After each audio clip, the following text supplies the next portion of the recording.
Do you know what? I don't actually think I wanted to be anything in particular, as in a profession.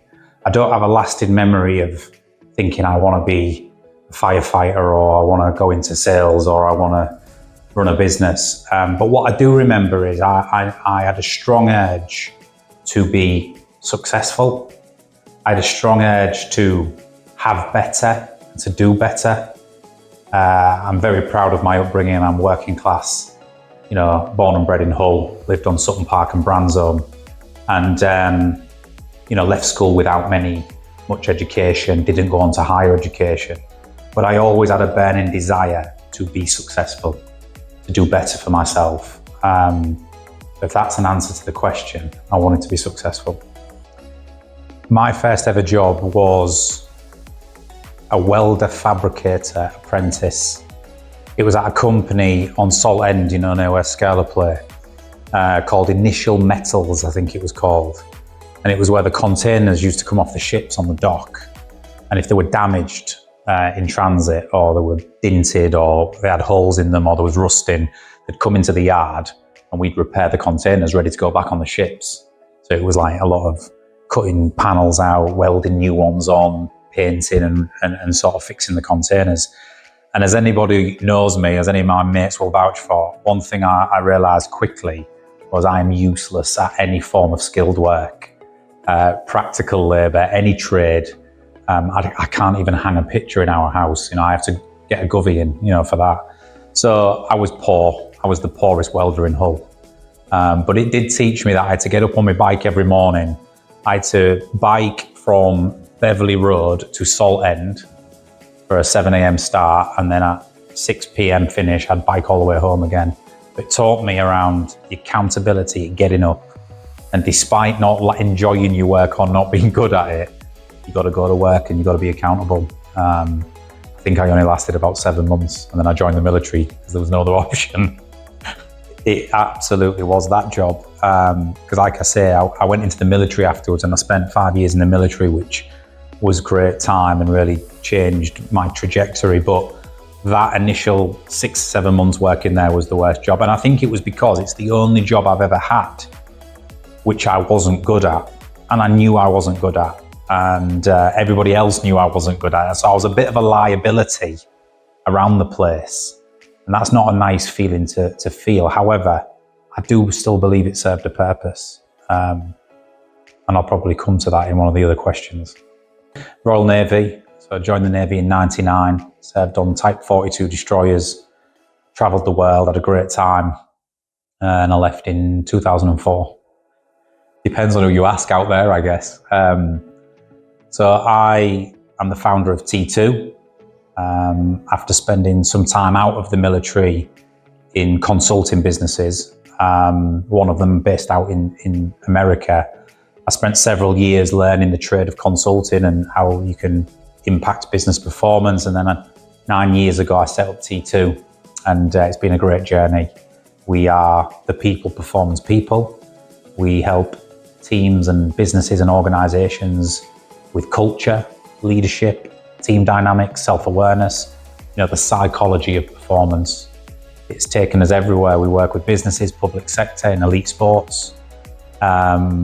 We love what we do. And as the founder, I'm getting pushed out more and more now to just focus on the business and let some of my very capable managers and directors and teams actually run some of the areas. So it's been a change for me over the last few years, sort of from doing the do and creating the do to elevating up and trying to look ahead, keep us driving forward. So I guess that's my job now, which is hard for me because sometimes I still want to do the do.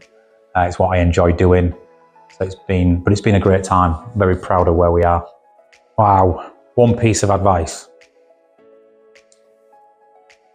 I guess I talked earlier, I answered one of your questions around, what was the worst job I had? And I also said that job played a really important role in the rest of my career. And I think my piece of advice would be I say this to my girls at the minute who are teenagers, we have these conversations in the house around what you're going to do when you leave school. Are you going to go to university? What you're studying? what job are you going to get? What profession do you want to go into? And I say to them all the time, I say, don't rush it. Don't try and have everything planned out. I'm a big believer in sometimes you need to have a few jobs to know what you don't want to do in order to try to establish what you are good at and what you want to do. For me, the welding fabricating apprenticeship for 6-7 months was invaluable. I left that place knowing that I will never be a tradesman. I am not good with tools. I am not good at, practical skills and fixing things and labour. I'm just not good at it. For whatever reason, whether it's my interest or my ability. So it almost allowed me to experience something and say, right, I don't want to do any of that. So what could I do? What are my skill sets? What am I natural at? And I would say to people, don't be afraid to go and try stuff and just go and do jobs. And if you don't like them, it's not a waste of time. It will help you navigate towards what you do want to do and what you're good at. I'm a big believer in you've got to do what you're good at, what you enjoy, what can make you money. Let's not beat around the bush. You've got to be able to earn money. What can anyone? And if it can make a difference to others and people and businesses in the world, then great. Four bits of criteria. Do what you're good at. Do what you enjoy, right? Do what can make you money and do what makes a difference in some way. And if you can tick them 4 boxes, you will be fully engaged in what you do. But you won't tick those 4 boxes straight away. You'll do jobs. You'll have jobs that maybe don't tick any of the 4. Maybe they tick 3 or 2 of them. But they're the 4 principles for me of what you're trying to look for long term. So I would like to nominate Callum Preston.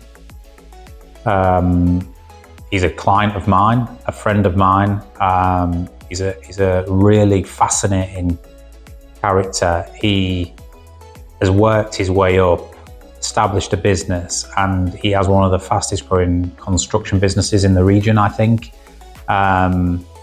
Just a real story of great determination and drive, and it's quite inspiring to sort of listen to him. I had a round of golf with him recently, and he said, "Martin, you've published your 2nd book. How have you done that already?" And I was like, "Oh, it's hard, etc." He went, "I'm going to write a book one day." I said, "Are you really?" He said, "Yeah." He said, "I'm going to call it From Brand Zone to the Boardroom." So I would love to hear Callum answer these questions and also tell us when he's going to start writing From Brand Zone to the Boardroom, because I bet there's a lot of people in Hull who'd buy that. So Callum Preston.